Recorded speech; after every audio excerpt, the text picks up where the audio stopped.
Chapter number 15, the name is, तीन नाम है, CAA stands for compromise, arrangement and amalgamation. तो आपको कॉम्प्रोमाइज वर्ड से पता चल रहा है, क्या पता चल रहा है भैया, कंपनी ने पैसे देने हैं और गड़बड़ हो रही है। अब सोचिए कंपनी में पैसे किसके लगे हैं? दो लोगों के लगे हैं, एक मेंबर एक क्रेडिटर। क्रेडिटर तो बहुत तंग करेगा और मेंबर भी कहेगा अगर कोई फायदा ही नहीं हो रहा, इससे अच्छा इस कंपनी को क्या करो, बंद करो। तो इसलिए कोई ना कोई कॉम्प्रोमाइज कह लो, या वर्ड क्या आ गया बेटे, अरेंजमेंट कर रहे हैं हम। और समटाइम्स क्या होता है, एमलगमेशन का मतलब है दो कंपनी की शादी। शादी करने के बेटे फायदे भी होते हैं। तो सबसे बड़ा फायदा क्या है भैया, दो अलग अलग घर हैं, एक घर हो जाएगा, खर्चा क्या हो जाएगा, आधा हो जाएगा, कंपटीशन क्या हो जाएगा, खत्म हो जाएगा। क्लियर? और समटाइम्स सर्वाइवल के लिए किसी ना किसी का साथ तो चाहिए, कुछ ऐसा कह के चलिए। तो आप देखोगे हम इस चैप्टर में कई तरह की शादियां करेंगे। एमलगमेशन मतलब कंपनियों की शादियां हो रही है, कैसे हो रही हैं, अलग अलग चीजें हम देखेंगे यहां पे। तो बाद में बात करेंगे, पहला हमारा प्रश्न आज रहेगा कॉम्प्रोमाइज के ऊपर ही। चैप्टर सेक्शन 230 से 240 read with the companies compromise arrangement and amalgamation rules 2016। अब देखिए बेसिक्स कुछ देखें। ये वर्ड जो कॉम्प्रोमाइज है ना तो सेक्शन 2 में डिफाइंड है बेटा, ना ही इस चैप्टर में डिफाइंड है। तो कॉम्प्रोमाइज का मतलब भी क्या होता है, एमिकेबल सेटलमेंट। एमिकेबल के लिए आसान वर्ड आप लिख सकते हैं peaceful settlement. For example I am married, right? तो भैया सीधी सी बात है, घर में जैसे कहते हैं किचन में बर्तन है, आपस में तो खड़केंगे। इफ आई एम मैरिड तो ऑब्वियसली तू मैं भी होगी। तो at the end of the day जिंदगी अच्छी जीनी है वो आपके ऊपर है। तो मैं क्या करता हूं, सुबह उठता हूं, बीवी के पांव को छूता हूं, प्रणाम करता हूं, गरम गरम चाय बना के लेके आता हूं। Happy family. So this is what भैया कॉम्प्रोमाइज का मतलब ही क्या है। अरे लड़ने में क्या रखा है, पीसफुल क्या कर ले, सेटलमेंट। ये सेटलमेंट किसके बीच में हो रही है, स्वाभाविक है कंपनी का ही पंगा है ना। किसके साथ होगा, लोग पैसा लगाए, किसका लगाए, दो ही लोग होते हैं, घर वाली एंड बाहर वाली। मेंबर मींस घर वाली, क्रेडिटर्स मींस बाहर वाली। और इतना आपको पता ही होगा जो क्रेडिटर्स होते हैं बाहर वाली होती है, शी इज वेरी एक्सपेंसिव। मतलब क्योंकि ये डेट है और आप सारे जानते हो डेट क्रेडिटर हमें जीने नहीं देगा। तो कहीं ना कहीं क्रेडिटर का हमेशा कॉम्प्रोमाइज में कंपनी के साथ पलड़ा क्या रहेगा बेटे, भारी तो रहेगा। ये तो बेचारी कौन है, घर वाली है, मान जाएगी, आज नहीं तो कल अपनी है, राइट? तो कुछ उसी तरह से समझ लीजिए कॉन्सेप्ट को।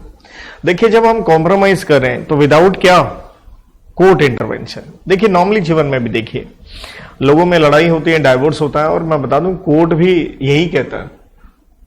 कोर्ट भी कभी नहीं कहता, इनकरेज नहीं करता वो लिटिगेशन का। वो हमेशा ही क्या कहता है, यार आउट ऑफ कोर्ट क्या कर लो, सेटलमेंट। अरे क्या रखा है झगड़े में।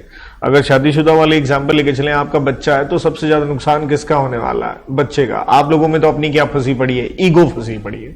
सेम है कंपनियों में भी ऐसा ही होता है। और at the end of the day देखिए जिंदगी में ईगो ना फंसाइए, क्या कर लीजिए, सेटलमेंट क्या कर लीजिए, कॉम्प्रोमाइज, जीवन अच्छा ही जिएंगे। इसमें कोई थोड़ा तजुर्बे से भी बता रहा हूं, यूं समझ लीजिए।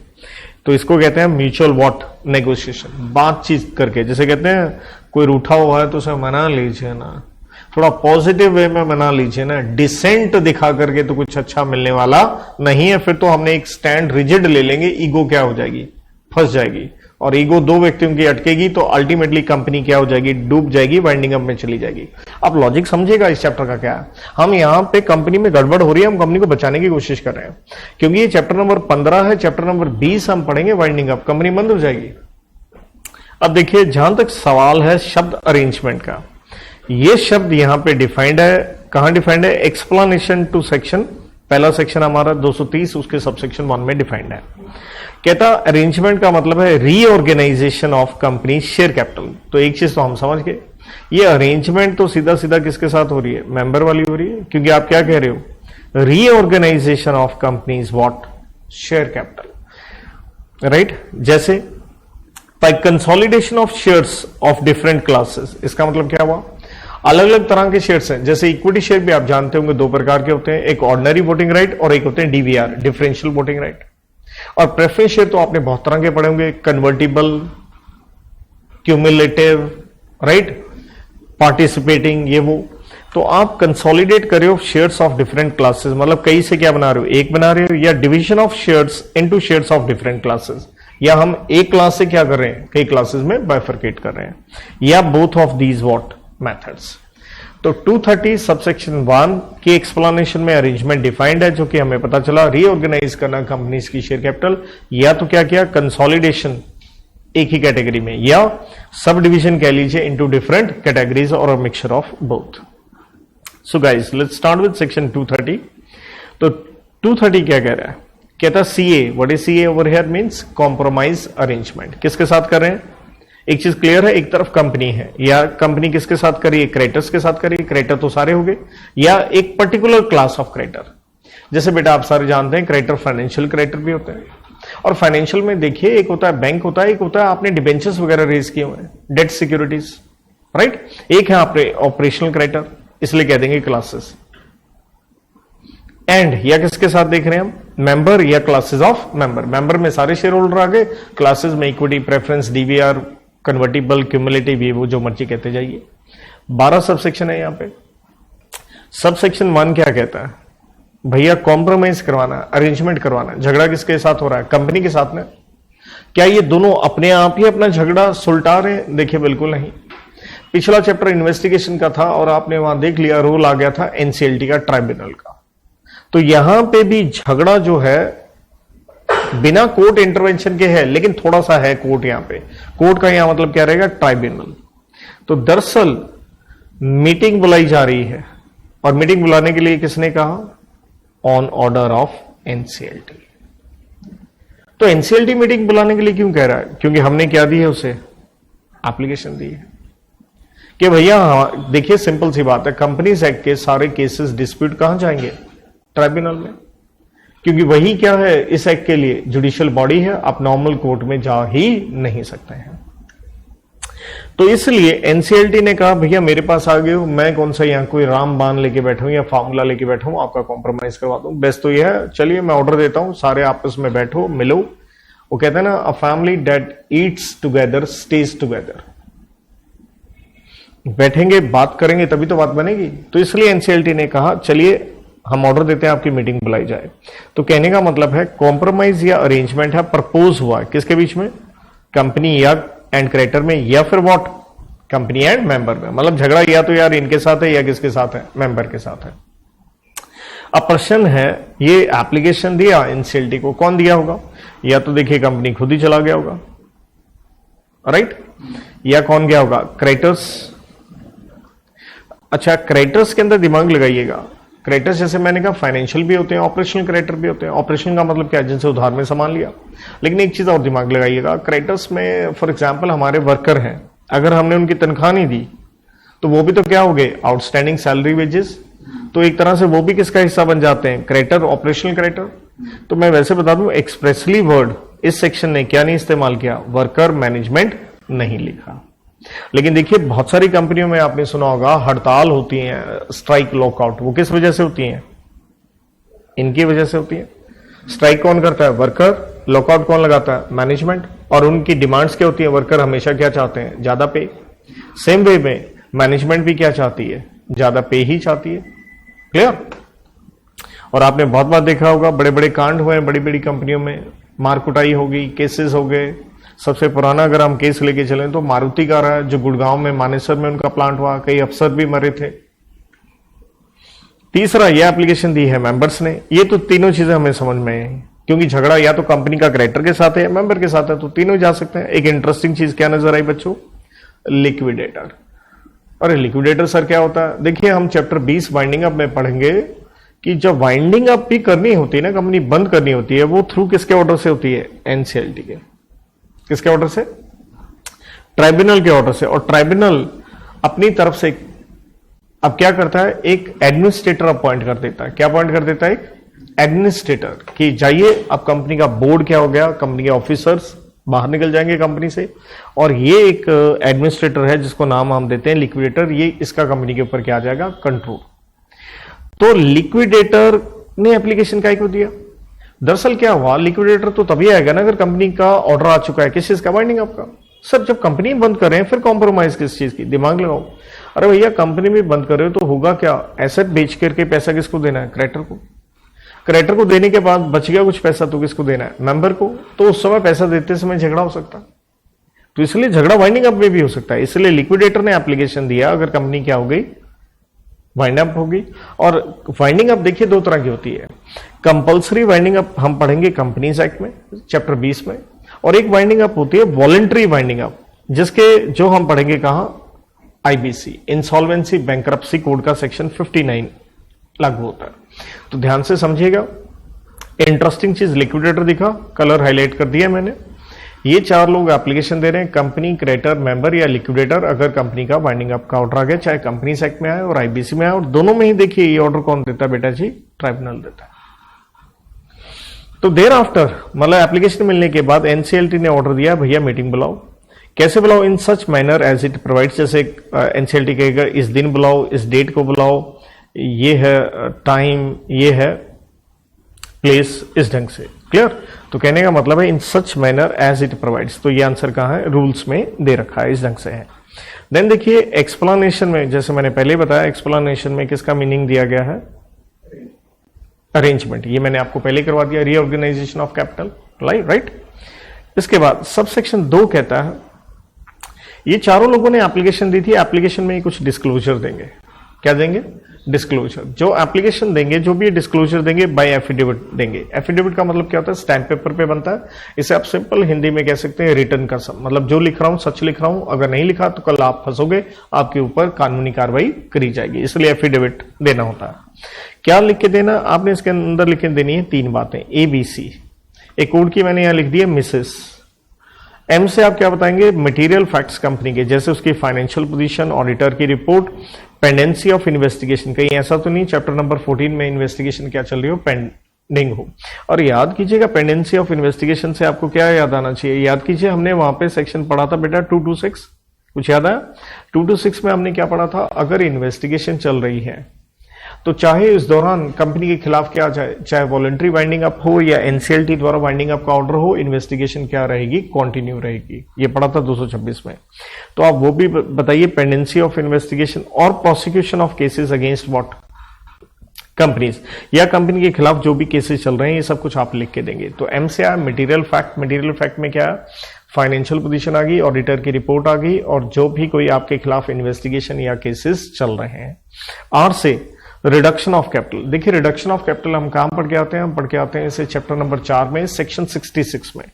आपने अकाउंट्स में भी ये टॉपिक पढ़ा होगा, रिडक्शन ऑफ कैपिटल की। भैया 10 रुपए का शेयर कंपनी ने 8 रुपए का कर दिया, तो जर्नल एंट्री आपको याद हो, आपने अकाउंट्स में डाली होगी, शेयर कैपिटल अकाउंट डेबिटेड, और एक स्पेशल अकाउंट खोला करते थे, कैपिटल रिडक्शन अकाउंट, राइट। तो कहता है reduction of capital if any included in compromise और अरेंजमेंट। क्योंकि झगड़ा मेंबर के साथ हो सकता है, और मेंबर के साथ क्यों हो रहा है? अरे क्यों इसलिए हो रहा है क्योंकि अगर शेयर है 10 रुपए का, कहां खड़ा है? बैलेंस शीट में लायबिलिटी साइड खड़ा है शेयर कैपिटल, लेकिन एसेट साइड भी तो वो रिप्रेजेंट करे ना। मान लीजिए एसेट साइड हमारे P&L डेबिट बैलेंस है, जिसका मतलब क्या हो गया? कंपनी किस में जा रही है? लॉसेस में जा रही है। तो that means share capital is not represented by what? Assets. तो ऐसी स्थिति में क्या कर देना चाहिए? कैपिटल रिड्यूस कर देनी चाहिए। तो अगर हम कॉम्प्रोमाइज करें किस चीज से रिलेटेड? Reduction of capital. तो कहता है ध्यान रखना, रिडक्शन के ऊपर सेक्शन कौन सा आता है? सेक्शन 66। और सेक्शन 66 में भी क्या लिखा है कि रिडक्शन जो होगी वो एनसीएलटी के ऑर्डर से ही होती है। तो कहता है उस रिडक्शन ऑफ कैपिटल के बारे में बताइए, राइट। सो इसके बाद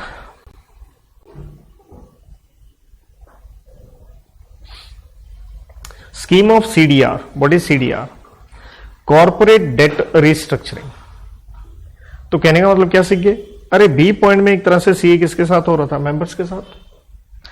और सी पॉइंट में एक तरह से कॉम्प्रोमाइज किसके साथ हो रहा है? क्रेडिटर के साथ। डेट रिस्ट्रक्चरिंग का मतलब ही क्या है? अरे भैया क्रेडिटर हम तेरा पैसा दे नहीं सकते, हमारे साथ कुछ मांड वाली कर, बोले तो नेगोशिएशन, या तो हमें 20% डिस्काउंट दे, या तेरा पैसा हम देंगे 10 साल के इंस्टॉलमेंट में। क्लियर है? तो एक स्कीम बना रहे हैं हम, उनके साथ नाम क्या है? CDR, corporate debt restructuring. तो ये कहेंगे हम कॉम्प्रोमाइज अरेंजमेंट किसके साथ हो रहा है? क्रेडिटर्स के साथ हो रहा है।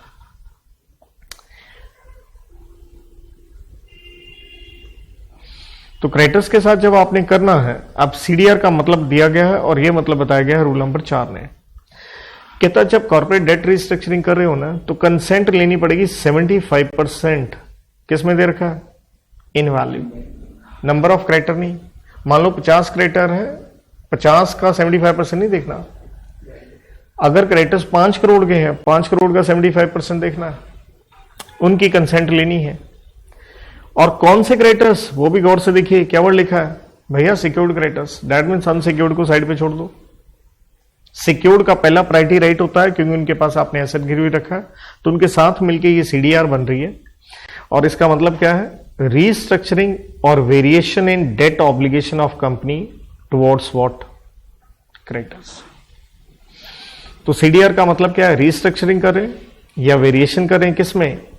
डेट में, obligation of company towards what. एक हुआ मतलब, और तो क्या मतलब निकलेगा? रीस्ट्रक्चरिंग या वेरिएशन। और वेरिएशन भी हम जानते हैं, हम उनका कुछ ना कुछ पैसा कम करने चाह रहे हैं या ईएमआई वगैरह बनाने चाह रहे हैं। कहता है ये जब स्कीम बनाएंगे उसके अंदर कंटेंट्स क्या होंगे? तो 5 पॉइंट है इसके अंदर, देख रहे हैं आप। एक बनेगी क्रेडिटर्स रिस्पॉन्सिबिलिटी स्टेटमेंट। क्या बनेगी जी? क्रेडिटर रिस्पॉन्सिबिलिटी स्टेटमेंट बनेगी, शॉर्ट में कह सकते हैं सीआरएस। इसका फॉर्म नंबर कौन सा है?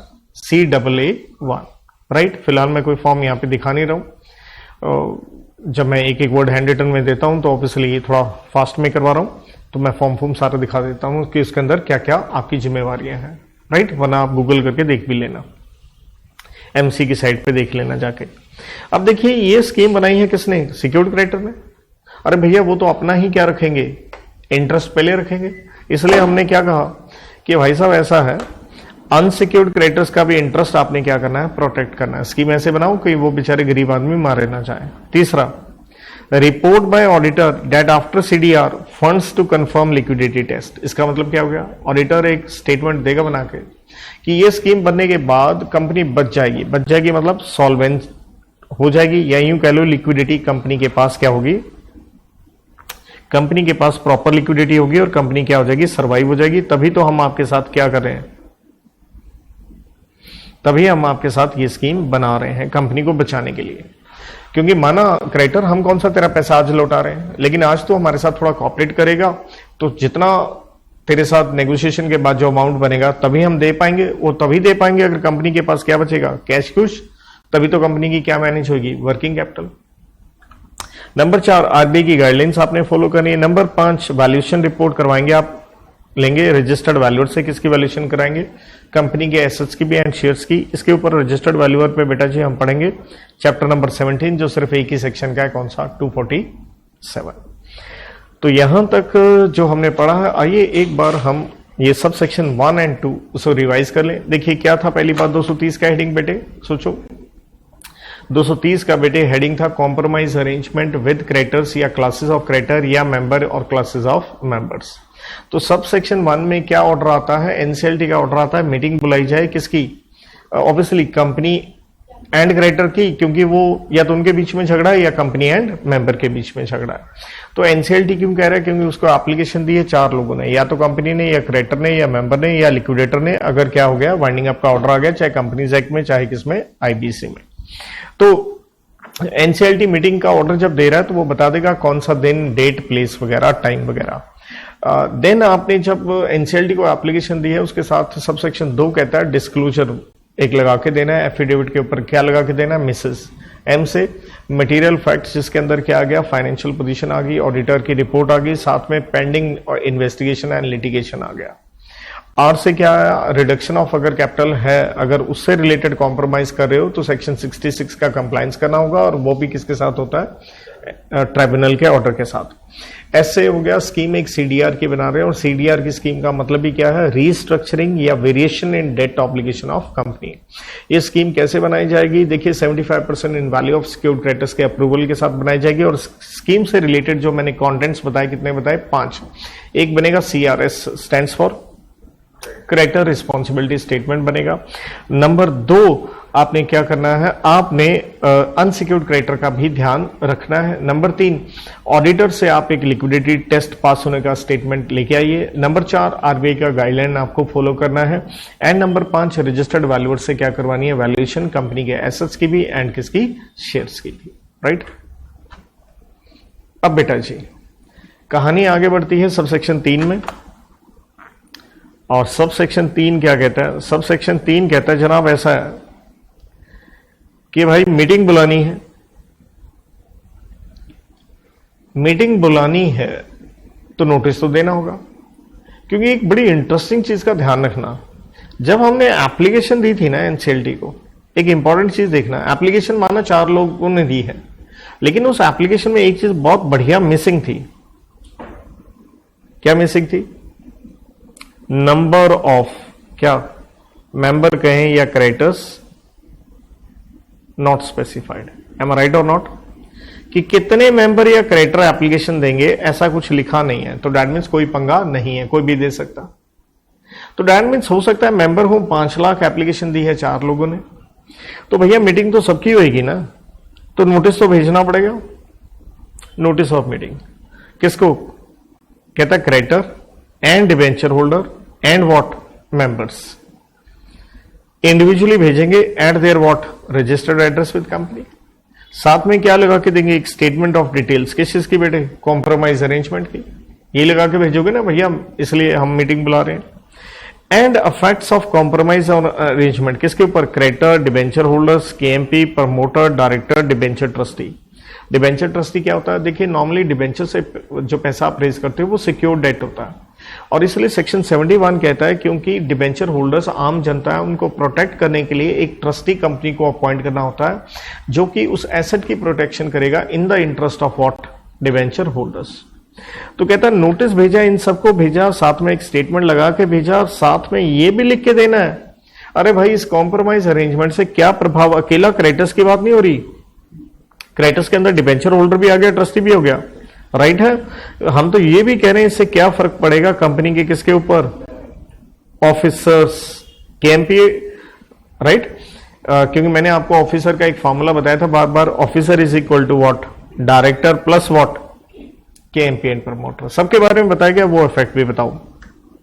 कहता है साथ में नोटिस एंड रेलिवेंट डॉक्यूमेंट कहां चढ़ा दो? अगर कंपनी की वेबसाइट है तो वहां पे भी चढ़ाओ, और अगर आप लिस्टेड कंपनी है तो सेबी को भी भेजो, and RSC. What is RSC? Recognise stock exchange जहां आप लिस्टेड हो, जैसे एनएससी या BSC, for placing on their what website, ताकि पता चले इस कंपनी में ये कुछ कॉम्प्रोमाइज अरेंजमेंट हो रहा है। सेबी को क्योंकि सेबी कौन हो गया? रेगुलेटर हो गया लिस्टेड कंपनी का। लिस्टेड हो तो स्टॉक एक्सचेंज पे लोग इन्वेस्ट करते हैं, तो उन्हें भी तो पता चले कंपनी में क्या क्या कांड हो रहे हैं। नंबर 3 कहता है पब्लिश करो अखबारों में, 2 अखबार होंगे, English and E for English पूरा लिख सकते हैं, एंड लोकल लैंग्वेज। और ये आप जानते हो अखबार कहां के होते हैं? Where registered office of company is situated. कहता अगर notice also issued by advertisement, मतलब देखिए हमने कहा था नोटिस इंडिविजुअली देना है उनका रजिस्टर्ड एड्रेस पे।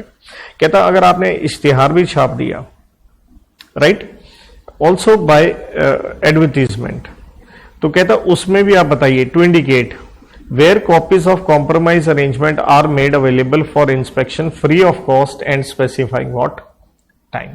तो आप उस इश्तिहार में भी लिख के दीजिए कि इसकी कॉपीज कहां जाके हम पढ़ सकते हैं और किस समय पढ़ सकते हैं। सब सेक्शन 3 के बाद देखिए आपको 4 नहीं पढ़ना चाहिए, सब सेक्शन 3 के बाद आपको पढ़ना चाहिए सब सेक्शन 5। क्यों? अभी आप देखिएगा, लॉजिक समझ में आएगा। नोटिस की बात थी ना सब सेक्शन 3 में। कहता है नोटिस एंड डॉक्यूमेंट साथ में कुछ अथॉरिटीज को भी देना है। भाई किसको देना है? ध्यान से देखिएगा, नंबर ऑफ अथॉरिटीज है। सेंट्रल गवर्नमेंट, लेकिन सेंट्रल गवर्नमेंट ने अपनी पावर किसको डेलीगेट कर रखी है? रीजनल डायरेक्टर को। इनकम टैक्स वालों को भी दो, आरबीआई को भी दो, सेबी को भी दो, आरएससी को भी दो, लिक्विडेटर को भी दो। सीसीआई स्टैंड्स फॉर, देखिए पेपर 6D में ये आता है कॉम्पिटिशन एक्ट 2002। तो कंपटीशन हमारे देश में सही रहे उसके लिए एक रेगुलेटर बनाया हुआ, उसे कहते हैं सीसीआई, आप पूरा लिख सकते हैं competition commission of India, right. And other affected क्या लिखा है? रेगुलेटर्स। कहते हैं इन सभी रेगुलेटर्स को ये नोटिस एंड डॉक्यूमेंट्स आपने देने। क्यों? क्योंकि भैया रेगुलेटर है, अगर उन्होंने अपने एक्ट से रिलेटेड कोई कार्रवाई करनी है, जैसे इंश्योरेंस से रिलेटेड इडा है, तो वो कार्रवाई तो करेगा ना, तो उनको बताओ। तो उनको एक हक दिया गया है कि कॉम्प्रोमाइज अरेंजमेंट ये फाइनल तब तक नहीं हो सकती जब तक ये अथॉरिटीज अपनी तरफ से अपनी क्लियरेंस ना दे दें, जिसे हम कहते हैं इनको एक राइट दिया गया है ऑब्जेक्शन करने का, सजेशन देने का, या सिंपल कह लीजिए अपनी रिप्रेजेंटेशन देने का। कितने दिन के भीतर? 30 दिन के भीतर ये अपनी ऑब्जेक्शन सजेशन वगैरह दे सकते हैं। तो देखिए इस तरह से हमें याद रखना है।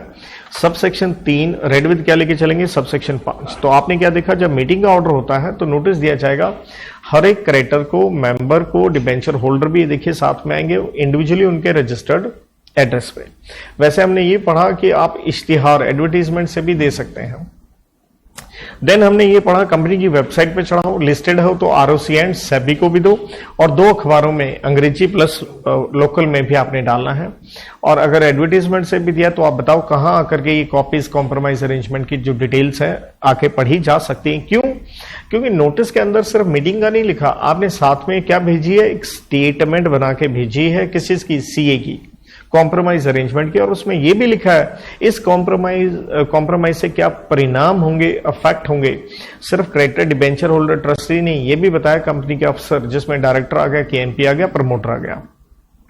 और सब सेक्शन 5 ने क्या कहा, अरे भैया साथ में क्या कीजिए, ये सारे रेगुलेटर को भेजो। तो उसमें सेंट्रल गवर्नमेंट भी आया, इनकम टैक्स भी आ गया, सीसीआई भी आ गया, लिक्विडेटर भी आ गया, सेबी भी आ गया, आरएससी भी आ गया, सब कुछ आ गया। और उनको एक राइट मिला, वो अपनी रिप्रेजेंटेशन दे सकते हैं कितने दिन में, 30 दिन के भीतर।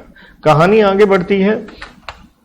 अब आप सबसेक्शन 4 लीजिए, पहले मैंने स्टार डाल रखा है। देखिए मीटिंग में क्या होगा, डिसीजन होगा ना, तो डिसीजन के लिए क्या होगा, स्वाभाविक है वोटिंग होगी।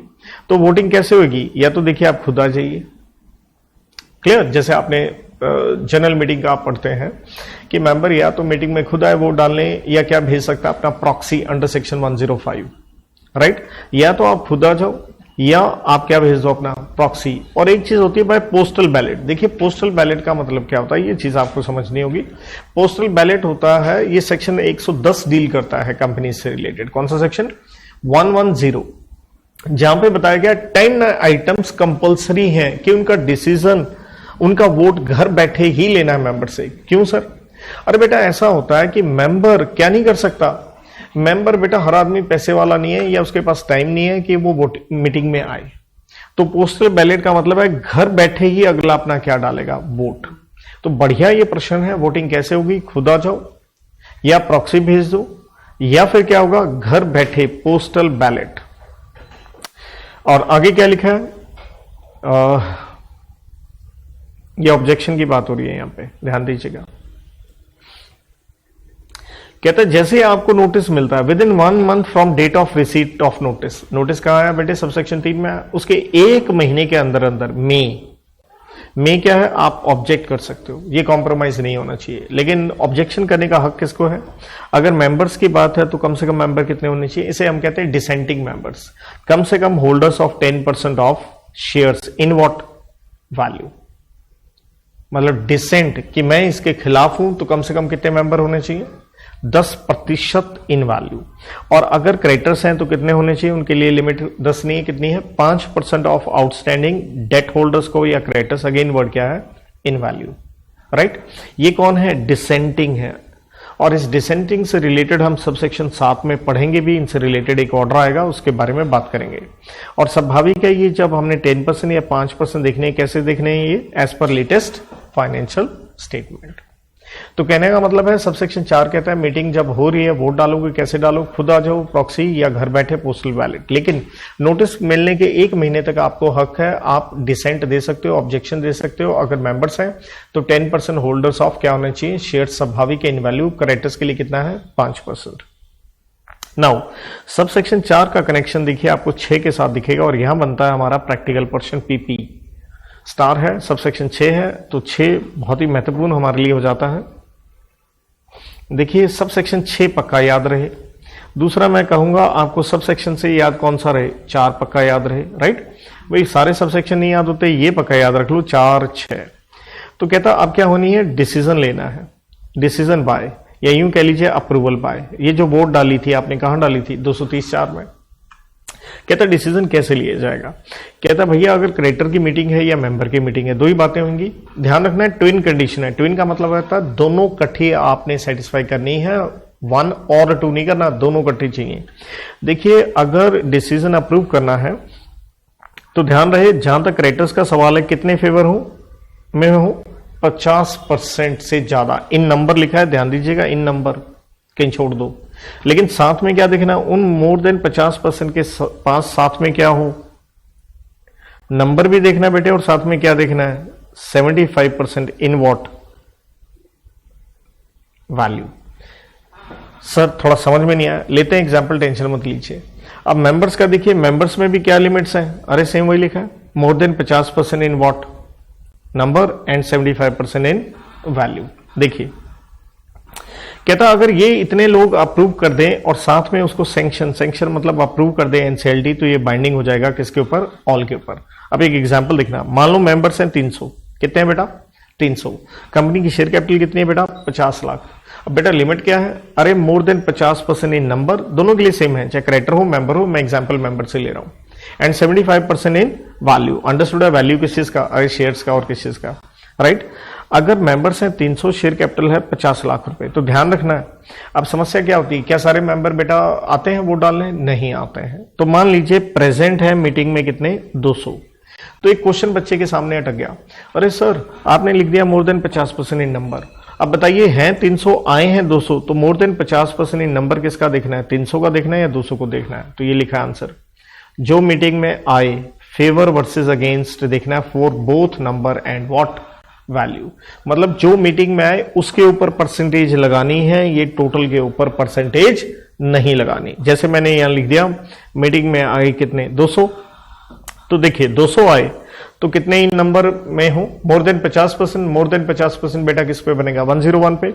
लेट्स से इन नंबर ने 90 ने अप्रूव किया, तो हमें साथ में क्या देखना है 75% इन वैल्यू, और मान लेते हैं जो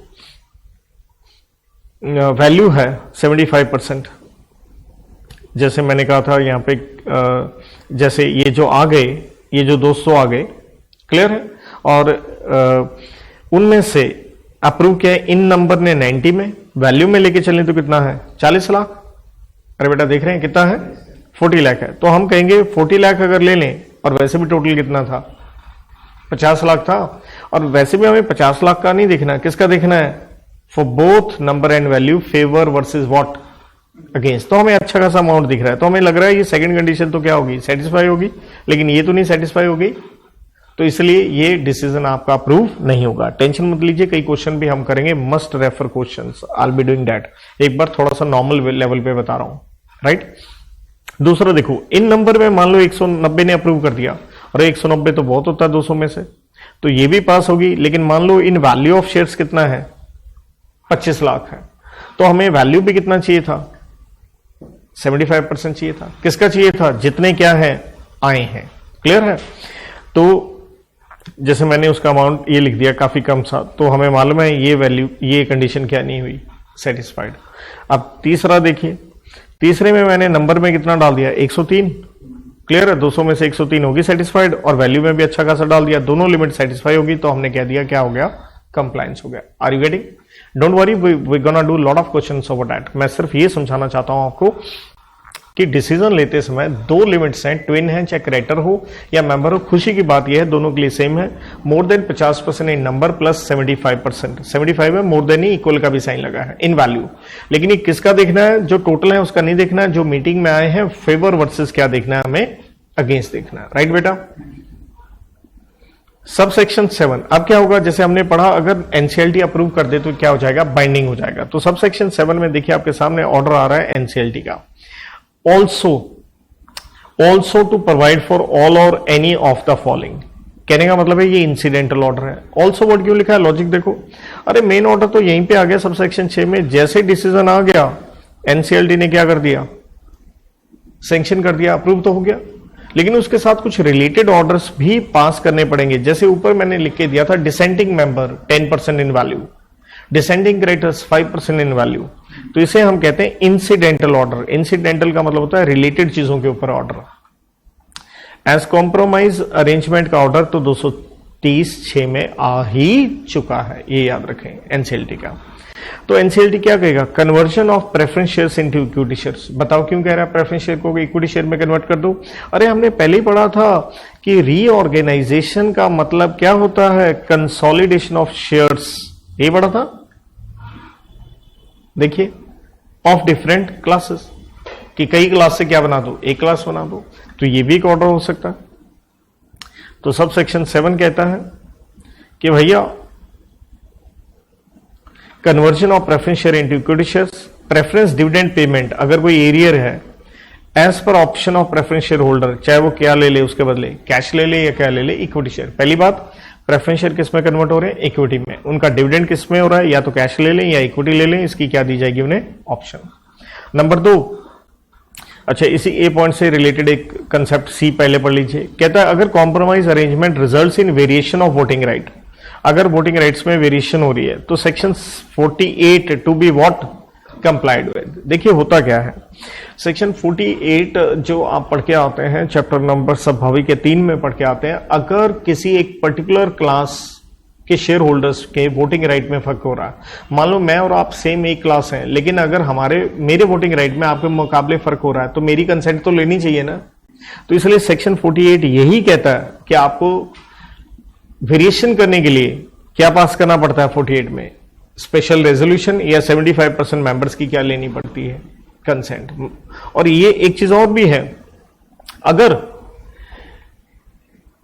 आप कुछ भी वेरिएशन करते हो, जैसे प्रेफरेंस शेयर को किसमें कन्वर्ट कर दिया, इक्विटी में, तो सोच के देखो इक्विटी वाले नाराज होंगे या नहीं कि भाई प्रेफरेंस शेयर भी क्या बन गए, इक्विटी बन गए।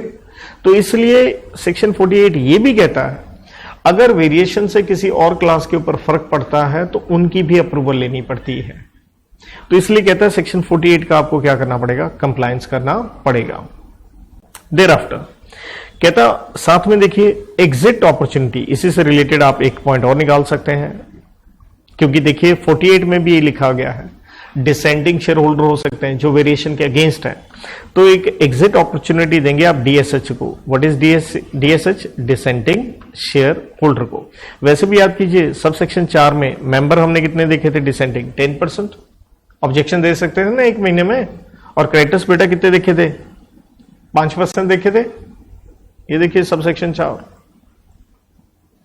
कि वोटिंग में पड़ा था, 1 महीने के अंदर नोटिस, आप क्या दे सकते हो, ऑब्जेक्शन, आप क्या बन गए, डिसेंटिंग। डिसेंटिंग के ऊपर क्या आएगा, ऑर्डर आएगा, कहां आएगा, सब सेक्शन 7 में आएगा कि इनका क्या किया जाए।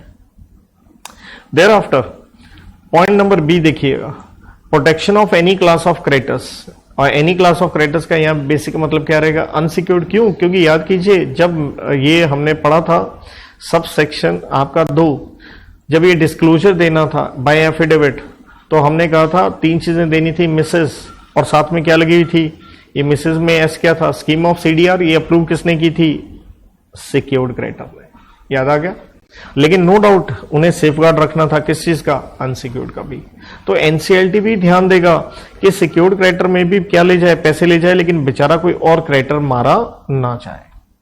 देयर आफ्टर कहता है अगर कॉम्प्रोमाइज अरेंजमेंट रिलेट करता है to creditors and case pending है बिफोर, किसके आगे, BIFR. What is BIFR, board of industrial and financial reconstruction के आगे। इट शैल अबेट, अबेट का मतलब है कैंसल। इसका मतलब देखिए अब आप एनसीएलटी के थ्रू कॉम्प्रोमाइज करवा रहे हो और आपने पहले ही केस कहां डाल रखा है, बाइफर में। किसने, क्रेडिटर्स ने। किस चीज का, रिकंस्ट्रक्शन का। तो कहता वहां वाला केस क्या हो जाएगा, खत्म, और ऑर्डर किसका आ जाएगा, एनसीएलटी का।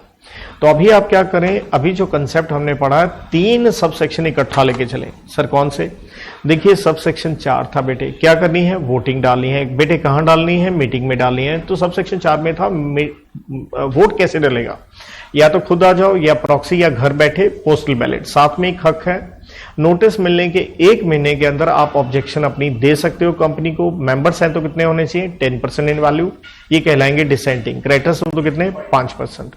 देन आता है सब सेक्शन 6 में डिसीजन लिया जाएगा, क्रेडिटर की मीटिंग है तो अप्रूव कितने करेंगे, twin condition, more than 50% in number plus 75% in value. और ये किसका देखना है, सभी का नहीं देखना, क्या देखना है, फेवर वर्सेस अगेंस्ट, जो मीटिंग में आए हैं, सेम मेंबर का था। और इसी सब सेक्शन 6 में जैसे एनसीएलटी से सेक्शन कर देगा, ये क्या हो जाएगा बेटे, ये बाइंडिंग हो जाएगा। लेकिन सब सेक्शन 7 में क्या है, सब सेक्शन 7 को आसान वे में आप यूं लेके चलिए, इंसिडेंटल कुछ और रिलेटेड चीजों के ऊपर भी एनसीएलटी ऑर्डर देगा। ये कितने पॉइंट थे बेटे, 5 थे।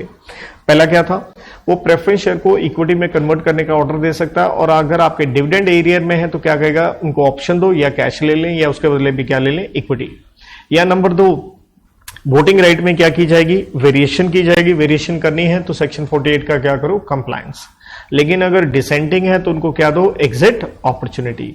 नंबर 4 हमने पढ़ा कि आपने प्रोटेक्शन करनी हर क्लास ऑफ क्रेडिटर्स, जहां मैंने विशेष रूप से कहा अनसिक्योर्ड। नंबर 5, अगर आपका केस बाइफर में चल रहा है क्रेडिटर्स का, तो वो क्या हो जाएगा, कैंसिल हो जाएगा, क्योंकि अभी ऑर्डर किसका आएगा, ट्राइब्यूनल का।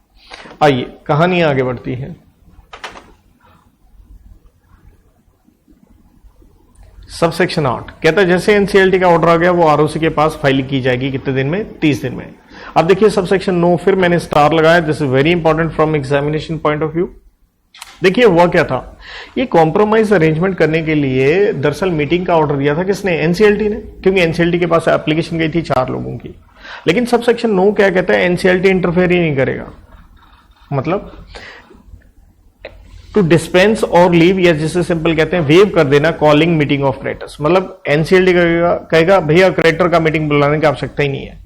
सर क्रेडिटर का अगर इशू है, डिस्प्यूट है, तो वो तो हमें कॉम्प्रोमाइज करवाना था ना, वो 2 लिमिट थी, more than 50% in number plus 75% in what value. क्यों कह रहा है ऐसा एनसीएलटी कि नहीं बुलाने का जरूरत नहीं क्रेडिटर का मीटिंग। तो दरअसल यहां याद रखो, ये सिर्फ क्रेडिटर की बात हो रही है, या किसकी बात नहीं हो रही, मेंबर की। मतलब अगर झगड़ा मेंबर के साथ है तो सबसेक्शन 9 नहीं लगेगा। झगड़ा किसके साथ है बेटे, क्रेडिटर के साथ है, तो एनसीएलटी ने कहा क्रेडिटर की मीटिंग बुलाने की जरूरत नहीं। क्यों नहीं जरूरत, देखो कहता and compromise arrangement approved by 90% in value by affidavit. मतलब याद करो सबसेक्शन 1 में एप्लीकेशन गई थी, क्या क्रेडिटर एप्लीकेशन दे सकता था, बिल्कुल दे सकता था, देखिए लिख के दे तो रखा आपको, राइट। और सबसेक्शन 2 में क्या दिया था, एफिडेविट दिया था, क्लियर। और एफिडेविट जब हमने दिया था उसमें सीडीआर से related 75% in value of secured creditors ने लिख के दिया था। कहता अगर ये एफिडेविट कौन बना के दे दे, कितने लोग साइन कर दें, 90% इन creditors.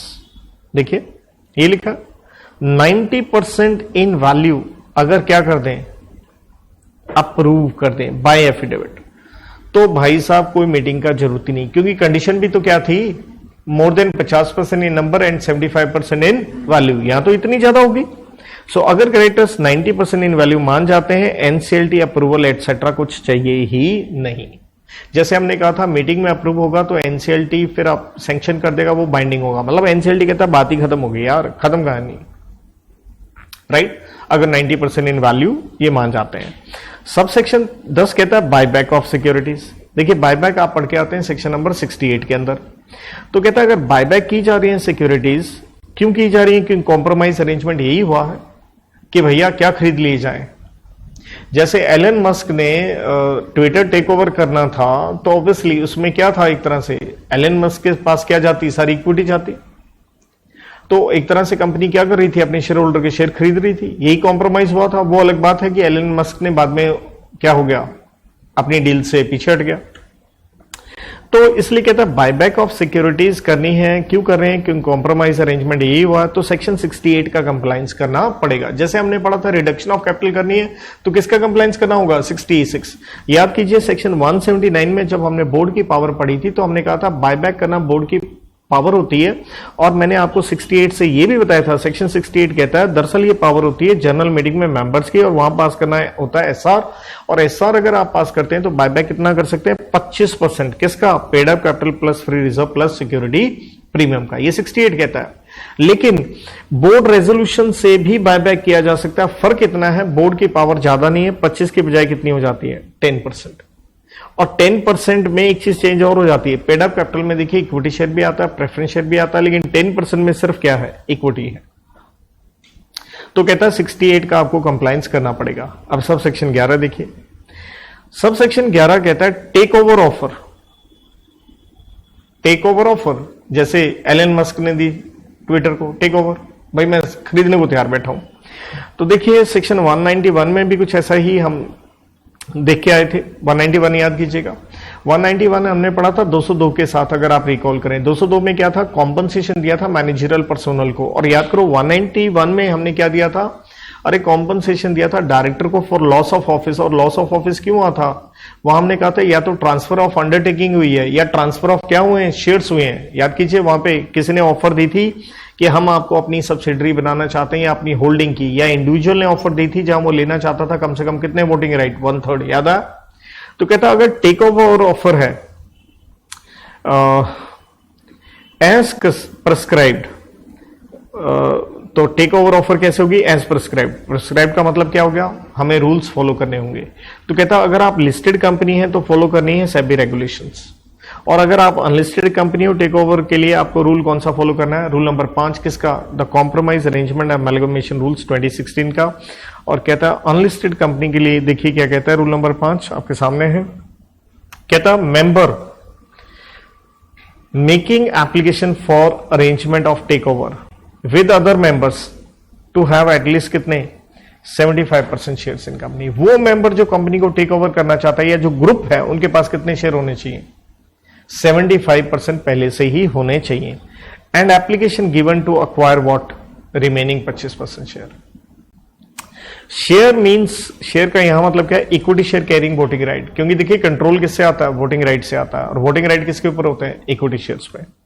And includes any security such as depository receipts which carries what? Voting right. आपने जीडीआर पढ़ा हो सेक्शन 41 में, इसे कहते हैं डिपॉजिटरी रिसीट्स, राइट। तो डिपॉजिटरी रिसीट किसके ऊपर? डिपॉजिटरी रिसीट के पीछे कौन होता है? शेयर होता है, मतलब शेयरों पे वो इश्यू होती है। अल्टीमेटली आप यूं कह सकते हैं डीआर किस में कन्वर्टेबल होता है? इक्विटी शेयर में कन्वर्टेबल होता है, राइट। तो कहता उसको भी ले लेंगे। एक्सप्लेनेशन 2 कहती है nothing in this rule to apply to any transfer और transmission of shares by any statutory और रेगुलेटरी रिक्वायरमेंट। ये क्या कह गया?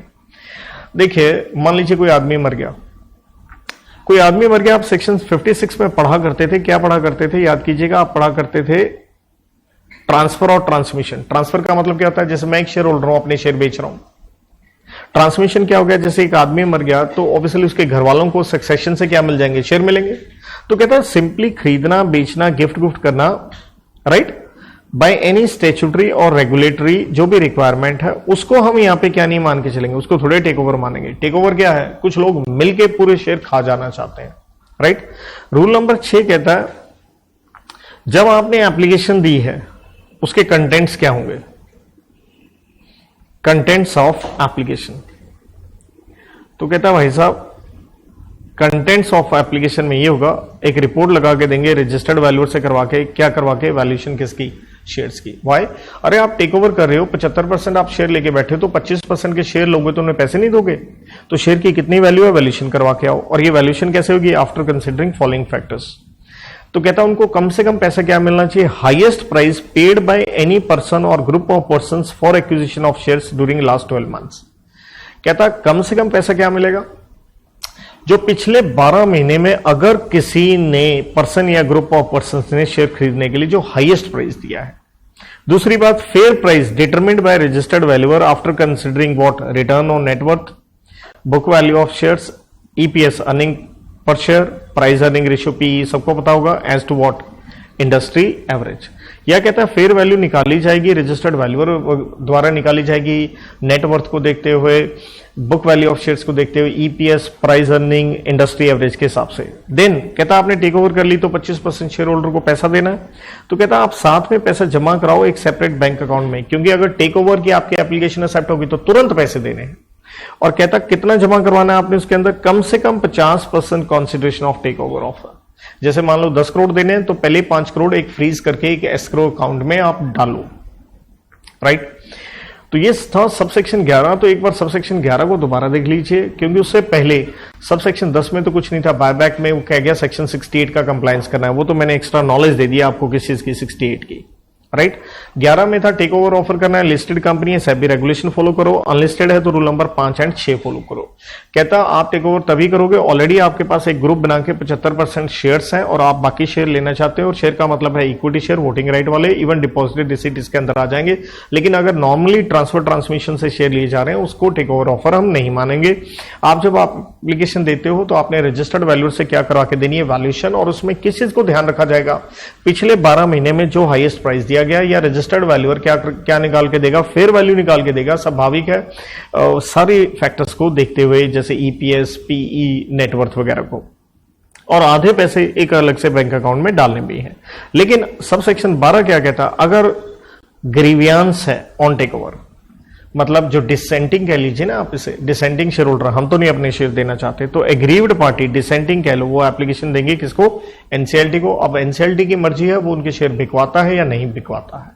एक चीज ध्यान रखिएगा, मिनिस्ट्री ऑफ कॉर्पोरेट अफेयर्स की एक नोटिफिकेशन है, एमसीए नोटिफिकेशन है, किसके लिए है भैया? ये नोटिफिकेशन आई है आपकी गवर्नमेंट कंपनी के लिए। किसके लिए है? गवर्नमेंट कंपनी के लिए नोटिफिकेशन है। और ये नोटिफिकेशन क्या कहती है? ये नोटिफिकेशन कहती है भाई साहब, जहां जहां इस सेक्शन को पढ़ते समय आपने वर्ड पढ़ा है एनसीएलटी, उसको किससे चेंज कर दें? सेंट्रल गवर्नमेंट से। क्या सीखा मॉरल ऑफ द स्टोरी?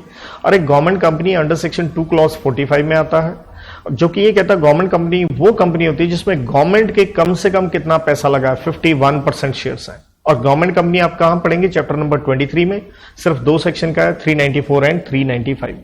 तो कहता है अगर गवर्नमेंट कंपनी है ना तो एनसीएलटी की अप्रूवल नहीं लेनी, एनसीएलटी को एप्लीकेशन नहीं देनी। एनसीएलटी जहां जहां वर्ड लिखा है वहां वहां वर्ड क्या जाएगा?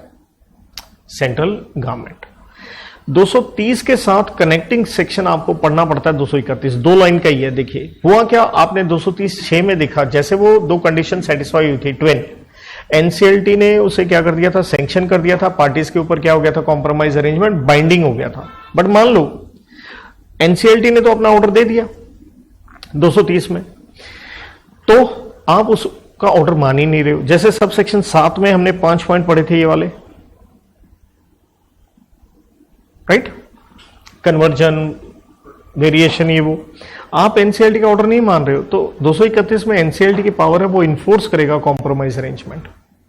और इन्फोर्स करने के लिए वो क्या कर सकता है? सुपरवाइज करेगा कि कॉम्प्रोमाइज अरेंजमेंट ढंग से हो, डायरेक्शन देगा।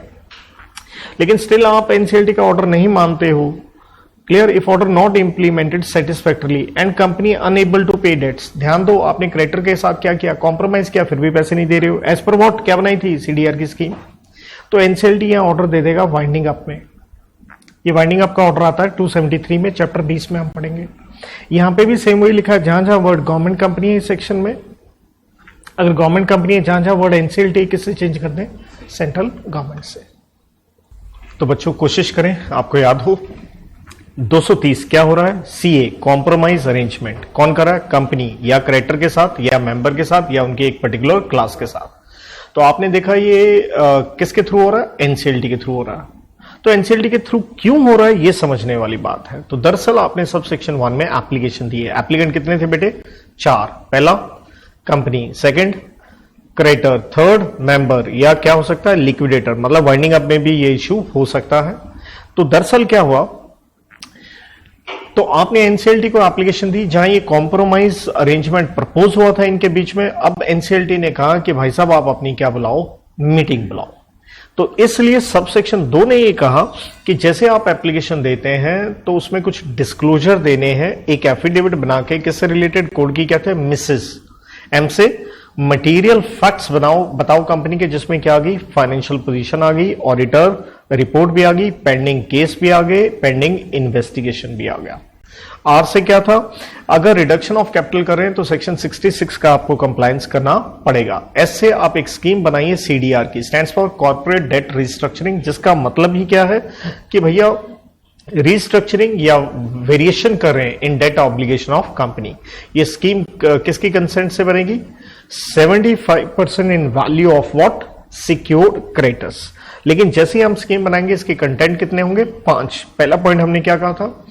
CRS stands for creditor responsibility statement बनेगी। आपने अनसिक्योर्ड क्रेडिटर्स का भी क्या रखना? ध्यान रखना। ऑडिटर लिक्विडिटी टेस्ट से रिलेटेड स्टेटमेंट देगा। आरबीआई की आपने गाइडलाइंस फॉलो करनी है और रजिस्टर्ड वैल्यूएट से 247 में वैल्यूएशन करवानी है। देन देखिए हमने ये कहा कि जब मीटिंग बुलानी है, सब सेक्शन 3 को 5 के साथ लेके चलिए। हर member, creditor, debenture holder, trustee, इनको आपने क्या करना है? इंडिविजुअल नोटिस देना है मीटिंग के लिए, जो उनका रजिस्टर्ड एड्रेस है। साथ में आपने क्या करनी है? एक स्टेटमेंट कॉम्प्रोमाइज अरेंजमेंट की लगा के देनी है। साथ में आप ये भी बताएंगे इसके क्या परिणाम होंगे, किसके ऊपर? इन्हीं क्रेडिटर्स वगैरह के ऊपर and even promoter, director, KMP अफसरों पे। देन आपने ये जो नोटिस है कंपनी की वेबसाइट हो उस पर भी चढ़ाओ, लिस्टेड है तो आरएससी एंड सेबी को भी दो। तीसरा, आपने 2 अखबार इंग्लिश एंड लोकल में भी छापना है। चौथा, अगर ये नोटिस एडवर्टीजमेंट से दिया है तो साथ में ये भी लिखो कि आप इंस्पेक्शन कर सकते हो बिना पैसे के इस स्टेटमेंट कॉम्प्रोमाइज की, और कितने टाइम पे आप कर सकते हो और कहां कर सकते हो। सबसेक्शन 5 ने कहा था गवर्नमेंट इनकम टैक्स और बाकी रेगुलेटर को नोटिस दो ताकि वो अपनी रिप्रेजेंटेशन दे सके कितने टाइम पीरियड में, 30 दिन के भीतर। देन सबसेक्शन 4 और 6 इकट्ठा लेके चलिए, 4, 6 इवन उसके साथ 9 भी आप जोड़ सकते हो। 4 में था वोटिंग कैसे करोगे, खुद प्रॉक्सी या पोस्टल बैलेट, लेकिन नोटिस मिलने के 1 महीने में आप अपनी ऑब्जेक्शन डिसेंट दे सकते हो। मेंबर हैं तो कितने हो, 10% इन वैल्यू, और क्रेडिटर्स हैं तो कितने हो, 5% इन वैल्यू होने चाहिए।